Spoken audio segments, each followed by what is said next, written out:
საქართველოს შუახევისა და ქედის საჯარო სკოლებში პედაგოგებისთვის ტრენინგი ტარდება, გადამზადება ამ ეტაპზე 3 საგნის მათემატიკის, ქართულ ლიტერატურასა და დაწყებითი საფეხურის პედაგოგებს უტარდებათ.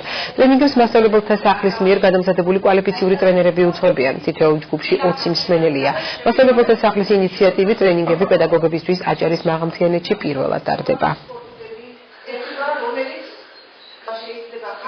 ჩვენი მასწავლებელთა მუშაობის მიზანი პირველ რიგში ემსახურება იმას, რომ მათი საგაკვეთილო პროცესი, მათი მასწავლებელი ცხოვრება გახდეს უფრო ხალისიანი, უფრო აქტიური, სიახლეებით სავსე და რა თქმა უნდა თანამედროვე. აუცილებლად უნდა შეესაბამებოდეს მასწავლებლის სტანდარტს და ეროვნულ სასწავლო გეგმას. მე ვფიქრობ, რომ ეს ტრენინგები ჟანგბადივით გჭირდებოდა. ყველა მასწავლებლისთვის აუცილებელია. დიდი მადლობა უნდა გადაუხადო ყველა იმ ადამიანს, ვინაც ესე იგი იზრუნა, რომ ესეთი ტრენინგები ჩატარებულიყო მასწავლებლებისათვის. ინტერესი არის იმიტომ, რომ ჯერ ერთ უკვე ახლოვდება მასწავლებელთა სასერტიფიკაციო გამოცდები ივლისში და ეს გარკვეულწილად, რა თქმა უნდა, ეს არ არის რეპეტიტორობა გამოცდის, მაგრამ ძალიან გამოადგებათ გამოცდაზე და მეორე მომენტია თქვენ იცით, რომ პროფესიული განვითარება მუდმივ უწყვეტი პროცესია და პედაგოგებს მუდმივად აინტერესებს სიახლეები.